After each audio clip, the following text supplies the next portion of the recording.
توکلت علیک یا رب العالمین۔ بزرگوں کی چھوٹی چھوٹی سی نصیحتوں میں ایسی باتیں پوشیدہ ہوتی ہیں جو زندگی کے کتنے معاملات کو اجاگر کر دیتی ہیں۔ ہمیں احساس بھی نہیں ہوتا کہ وہ کب کب اور کہاں کہاں ہماری رہنمائی کرتی، جنہیں ہم نے یہ سمجھا ہوتا ہے کہ ہاں یہ بس اس موضوع سے تعلق رکھتی ہے، لیکن بعد میں پتہ چلتا ہے کہ یہ تو لا تعداد معاملات میں ہماری رہنمائی کر رہی ہے۔ میں نے ایک مرتبہ اپنے ماموں سے ایک سوال کیا۔ وہ بہت عبادت گزار انسان تھے، میری امی کے کزن تھے، بہت اچھے شاعر اور بہت نفیس انسان۔ میرا سوال سننے کے بعد تھوڑی دیر سوچا اور پھر کہنے لگے یار اس کا جواب مجھے نہیں آتا، لیکن اگر مجھے اجازت دو تو میں اپنی سرکار سے پوچھ کے بتاتا ہوں۔ میں کج بیسا ہوں، ایکسیپٹ می اور گیٹ می کی فطرت رکھتا ہوں۔ اس سلسلے میں آپ کو کچھ مزید واقعات بھی بتاؤں گا جنہیں میں نے کئی برس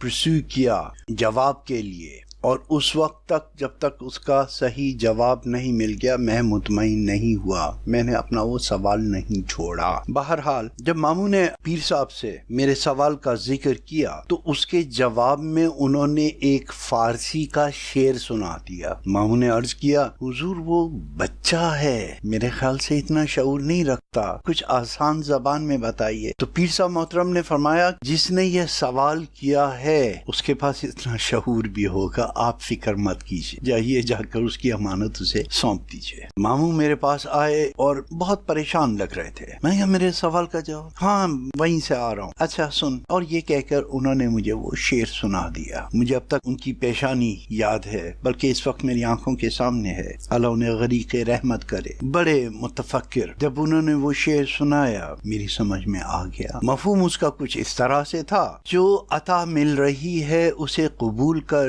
اور سوالات کی چونچرا میں نہ پڑ، اور اپنے آپ کو بنی اسرائیل کی روش پہ چلنے سے روک کہ کہیں ان سوالات کے ذریعے تو اپنے اوپر ایک آزمائش نہ لے لے اور ان سوالات کے ذریعے اس آزمائش کو مشکل سے مشکل اور کٹھن کرتا چلا جائے۔ بیچ میں ایک آدھ لفظ کے لیے میں نے ان سے رہنمائی چاہی، بڑے حیران ہوتے ہوئے انہوں نے بہرحال بڑی مجھ سے میری رہنمائی کی، اور اس کے بعد کہنے لگے بھئی تجھے تیرا جواب مل گیا؟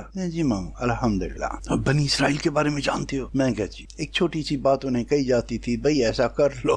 وہ میر میخ نکالتے تھے کہ جی کون سے رنگ کی ہو، کیسے رنگ کی ہو، عمر کیا ہو، اچھا اب تم نے بتا دیا، اچھا یہ بھی پوچھ کے بتا دو، وہ بھی پوچھ کے بتا دو۔ تو جب تک وہ بالکل کارنر نہیں ہوتے تھے وہ کرتے نہیں تھے، جیسے کہ اللہ تبارک تعالیٰ قرآن پاک میں کہتے ہیں کہ اور یہ ایسا کرنے والے نہیں تھے۔ یہ واقعہ مجھے یہ سوال دیکھتے ہی سے یاد آیا، اور اس لیے یہ تمہید سامنے رکھی ہے کہ سوال کرنے والوں کو یہ بات معلوم ہو، اس سوال کے جواب کے 99.99999 اور پتہ نہیں انفینٹ 9 ہوں گے جو ہمارے معاشرے میں تابو ہیں۔ تابو یعنی ان پر بات چیت کرنا ہمارے لیے بہت معیوب ہے، اور اگر میں کچھ بولوں گا تو اس پہ بہت زیادہ واویلا ہوگا، اور اب کیونکہ یہ ریکارڈ بھی ہو رہا ہے۔ لیکن سوال ہے، پہلے میں یہ بتا دوں، جب میں نے کہا کہ ہاں جواب میری سمجھ میں آ گیا تو ماموں نے کہا جب بھاگ کے جلدی سے مجھے جان معاف دے، شکر الحمدللہ اللہ نے مجھے سرخرو کیا۔ تو ہمارے بزرگ اتنی ذمہ داری سمجھتے تھے۔ میں کوشش کرتا ہوں اسی طرح سے ان سوالات کا جواب سامنے رکھوں جو مجھ سے کیے جاتے ہیں۔ لہٰذا یہ واقعہ اس لیے بتایا ہے کہ آپ لوگوں کو یہ احساس رہے کہ جس نے یہ سوال کیا ہے انشاءاللہ تبارک تعالیٰ انہیں وہ باتیں بھی سمجھ میں آ جائیں گی جن کا ذکر یہاں نہیں ہوگا۔ ایک چھوٹا سا حوالہ بہرحال دے دیتا ہوں، ایک جملہ کہلاتا ہے وائلڈ فینٹیسی، تو اس ہنٹ کو ذہن میں رکھیے گا، انشاءاللہ تبارک تعالیٰ بات پورے طور پر سمجھ آ جائے گی۔ اب آئیے اس سوال کی طرف۔ سوال یہ ہے جس پہ بہت مذاق بھی کیا جاتا ہے لیکن سنجیدگی سے پوچھا جاتا ہے اور ہنسی مذاق میں اڑا دیا جاتا ہے۔ مردوں کو حوریں ملیں گی، عورتوں کو کیا ملے گا؟ امیر الحسینی، آیت اللہ، مولانا فلاں، مولانا فلاں، مولانا فلاں، اس ٹائپ سے نہیں، ایسا نہیں ہے۔ اور پھر کچھ لوگ اس کا نچوڑ نکالتے ہوئے یہاں کہہ دیتے ہیں کہ ان کو ان کے شوہر ملیں گے، لیکن وہ ان کی پسند کے مطابق ہو جائیں گے۔ یہ بالکل ایسا ہی ہے جیسے آپ بچوں کو بہلا دیتے ہیں۔ ان تمام باتوں میں کوئی حقیقت نہیں ہے، جبکہ بدقسمتی سے ہمارے ہاں لفظ حور کو ایکسپلین ہی نہیں کیا گیا، اور اس کے پیچھے وہی وجہ ہے جیسے میں نے پہلے عرض کیا کہ معاشرے میں اتنے تابو ہیں کچھ معاملات پر کہ بزرگوں نے بھی کبھی ان موضوعات کو اس طرف جانے نہیں دیا۔ بہرحال تو سب سے پہلے تو میں لفظ حور کو ڈیفائن کروں کہ یہ حور ہوتے کیا ہیں یا ہوتی کیا ہیں۔ عربی زبان کا کلیہ ہے تمام جمع کے صیغے جو ہوتے ہیں وہ مورنس ہوتے ہیں، یعنی 99.9%، الا ماشاءاللہ کچھ لفظ ہیں جیسے لغات ہے اور ایک دو اور لفظ ہیں جو جمع ہونے کے باوجود مذکر ہوتے ہیں، لیکن ایکسیپشن ڈزنٹ میک رول، ٹھیک ہے؟ تو یہ چیزیں جو اس قانون سے مستثنی ہوتی ہیں وہ اتنی قلیل تعداد میں ہوتی ہیں کہ ناقابل ذکر۔ حور کہتے ہیں سفیدی کو، سفید رنگ کو، سفید حور، عین آنکھیں، آنکھ نہیں آنکھیں، اور کیونکہ آنکھوں کی جوڑی ہوتی ہے دو، اس لیے ان کے ساتھ جمع کا صیغہ لگتا ہے، تو حور عین، تو سفید آنکھوں۔ اب یہاں پر جمع آ گیا تو آٹومیٹیکلی ہم لوگ کیا کہہ دیتے ہیں؟ سفید آنکھوں والیاں۔ یہ لفظ غلط ہے، یہ سفید آنکھوں والے بھی ہو سکتے ہیں۔ تو حور مؤنث بھی ہیں مذکر بھی ہیں، تو خواتین کو بھی حور ملیں گے، مردوں کو بھی حور ملیں گی۔ سفید پتلیوں والے عورتوں کو ملیں گے اور سفید پتلیوں والیاں مردوں کو ملیں گی۔ آئی بات سمجھ میں؟ تو حور عین کا تصور صرف عورتیں نہیں ہے، مؤنث نہیں ہے، بلکہ حور عین کا مطلب سفید پتلیوں، اب کیونکہ جمع کا صیغہ ہے اس لیے مؤنث ہو جاتا ہے، سو سفید پتلیوں والے یا سفید پتلیوں والیاں۔ تو عورتوں کو والے ملیں گے اور مردوں کو والیاں۔ متعدد روایات میں اور احادیث میں آیا ہے تہجد پڑھنے سے آسمانوں پر حور سے نکاح ہو جاتا ہے۔ یہاں میں پھر خاموش ہوں، مزید تفصیل میں نہیں جاؤں گا، جس کو اللہ توفیق دے وہ تہجد پڑھ لے۔ پھر یہاں پر صرف خواتین کا ذکر ہے کہ جب وہ ٹھیک، اب یہاں پر میری تمہید یاد رکھیے گا کہ میں نے یہ بات کہی، وہ پیر صاحب محترم کی بات یاد رکھیے گا، کیونکہ میں اسی کو یاد رکھتے ہوئے آپ لوگوں کو بتا رہا ہوں کہ اس کا کیا مطلب ہے، حور کسے کہتے ہیں، اور عورتوں کو بھی حور ملیں گے۔ اب تفصیلات میں نہیں جاؤں گا، تعداد میں نہیں جاؤں گا، یہ سوال کرنے والے بہتر طور پر سمجھتے ہیں۔ باقی اتنا ضرور ہے کہ یہ دنیاوی لیمٹس ہیں، کچھ دنیاوی لیمٹس ہیں، کیونکہ تولید، اب جنت میں ہم لوگوں کے بچے تو پیدا ہوں گے نہیں، جو ہے سو ہے، اور وہاں جہاں تک میں جنت کے تصور کو سمجھ سکا ہوں وہ آپ کے سامنے رکھ دیتا ہوں۔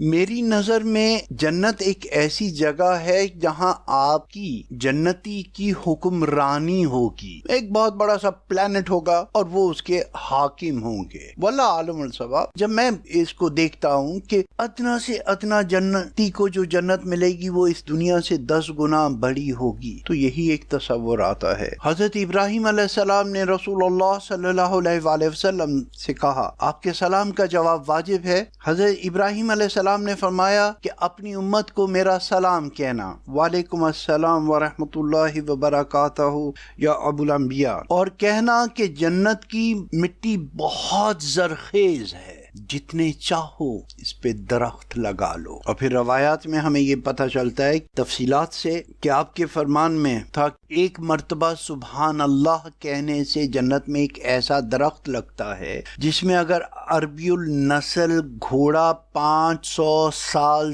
تک دوڑے تو وہ اس کے سائے سے نہیں نکل سکتا، اتنا بڑا درخت۔ اب یہ ہمارے لیے بہت بڑا لگ رہا ہے نا، لیکن ایسا نہیں ہے۔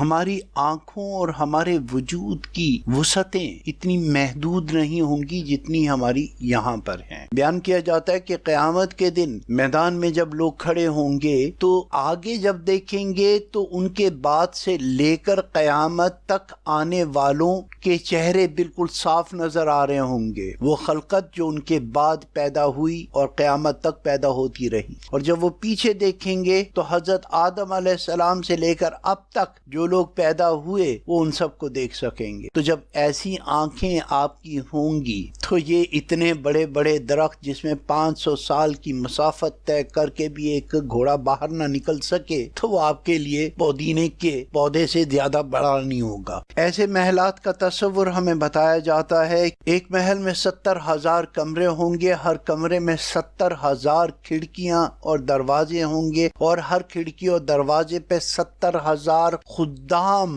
کھڑے ہوئے ہوں گے حکم کے منتظر۔ ہمیں بتایا گیا کہ جب ہم کسی مریض کی عیادت کے لیے جاتے ہیں تو 2,000 فرشتے ہمارے لیے دعائے مغفرت کرتے ہیں۔ ہمیں ایسے اذکار بتائے گئے کہ جن کے ایک دفعہ پڑھنے سے 70,000 فرشتے قیامت تک ہمارے لیے دعا کرتے ہیں۔ تو معلوم ہوا کہ وہ ان جنتوں کی آبادیاں ایسے ہی فرشتوں کے ذریعے جو اللہ تبارک تعالیٰ نے ہمارے لیے پیدا کیے ہیں، ہم انسان ان سے کام نہیں لے رہے، وہ منتظر ہیں جو ہمارے نام سے ہم انہیں اپنے نام اور اپنے کام پر لگا سکتے ہیں۔ تو حورین ہی ایک معاملہ ایسا نہیں ہے جو دیگر نیکیوں کے ساتھ ساتھ تہجد کے ذریعے بھی ہمیں ملتے ہیں، بلکہ ہمارے اس جنتی پلانٹ میں جو مخلوق ہوگی، جو ہماری رعایا ہوگی، ہم اس کا بھی انتظام ابھی سے کرتے ہیں۔ مجھے ایسا محسوس ہوتا ہے، پھر وہی کہ میرا کہا ہوا کوئی حجت نہیں ہے، یہ ایک میرا تصور ہے جو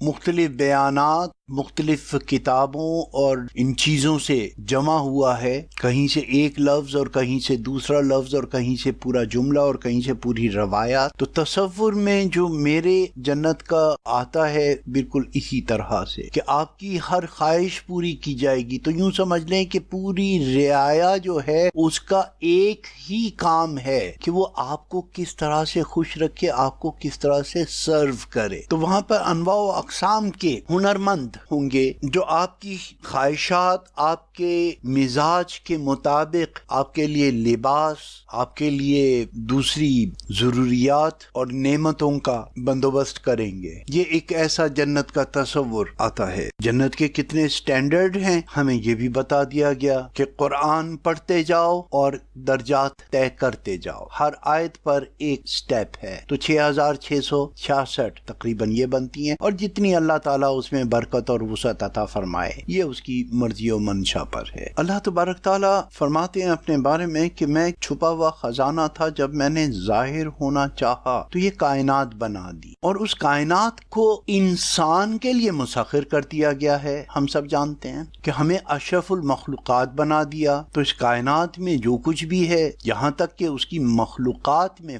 فرشتے بھی ہیں، ہمیں ان سے بھی بڑا درجہ دے دیا گیا۔ پھر قیامت کے بارے میں ایک بات سامنے آتی ہے کہ قیامت اس وقت تک قائم نہیں ہوگی جب تک ایک بھی شخص ایسا موجود ہوگا جو اللہ کا نام لیوا ہوگا۔ یعنی یہ سٹینڈرڈ کم ہوتے ہوتے یہاں تک آ جائے گا کہ جس نے ایک دفعہ بھی اللہ کا نام لیا ہوگا، قیامت اس وقت تک قائم نہیں ہوگی۔ اب میں آپ کو آپ کی حیثیت بتانا چاہتا ہوں۔ فرض کر لیجئے کہ اس وقت سب لوگ مر گئے، اللہ کے نام لے، کوئی زندہ نہیں ہے، صرف آپ ہیں واحد، کتنے بھی گناہ گار سہی لیکن اللہ کے نام لیوا میں سے ہیں۔ تو جب تک آپ کو طبعی موت نہیں آئے گی، یہ روایت اس سے پہلے گزر چکی، یعنی اپنے حالات میں گزر چکی کہ ایک ایسی ہوا چلے گی جس سے مومنین ہیں، مسلمان ہیں، ان کی پسلی میں درد ہوگا اور وہ انتقال کر جائیں گے۔ لیکن باقی کے جو لوگ ہیں جنہوں نے کبھی اللہ کا نام لیا تھا، باقاعدہ کلمہ گو نہیں ہیں، باقاعدہ کسی شریعت اور کسی سنت پر عمل نہیں کیا، باقاعدہ کسی احکامات کو خاطر میں نہیں لائے، صرف ایک اسم اللہ کی برکات سے، تو اگر آپ اپنے آپ کو اس نیچے یا نچلے ترین درجے پر بھی اس وقت محسوس کریں تو سوچیں صرف اللہ کا نام لینے سے آپ کی حیثیت، آپ کی ویلیو اتنی ہے کہ اس وقت تک قیامت قائم نہیں ہوگی۔ یعنی لاکھوں کروڑوں اربوں خربوں لاتعداد ستارے اور سیارے اپنے مداروں میں اس وقت تک چلتے رہیں گے جب تک آپ کی سانس چل رہی ہے۔ اگر میں تھوڑا سا ڈرامیٹک ہوں تو میں یہ کہہ سکتا ہوں کہ فرشتے یہ کہیں گے کہ بھئی اب ہم کب تک یہ کام کریں گے؟ ٹھہر جاؤ، وہ فلانی ابھی تک زندہ ہے، آہا اس کی کتنی عمر ہوگی؟ بھئی اللہ جانتا ہے کتنی عمر ہوگی، اس وقت تک ہمیں یہ کام کرنے ہیں۔ تو اس وقت تک کائنات لپیٹی نہیں جائے گی، اتنی ویلیو ہے اللہ کا نام ایک دفعہ لینے والے کی، اتنی ویلیو ہے، اتنی امپورٹنس ہے۔ ہائے کس طرح سے لوگ قتل کر دیتے ہیں کسی کو، کس طرح سے لوگ بے عزت کر دیتے ہیں کس طرح سے لوگ آبرو ریزی کرتے ہیں کسی کلمہ گو کی، اللہ کے نام لیواؤں، اور انفیکٹ اللہ کی مخلوق کی، کہ وہ مارنے والا بھی خود اس درجے پہ فائز ہے لیکن خود آگاہی نہیں ہے کہ میں یہ کیا کر رہا ہوں۔ اللہ ہمیں خود آگاہی اور خدا آگاہی عطا فرمائے۔ اللہ پاکستان اور پاکستان کے حامیوں کو اپنے حفظ و امان میں رکھے۔ فی امان اللہ۔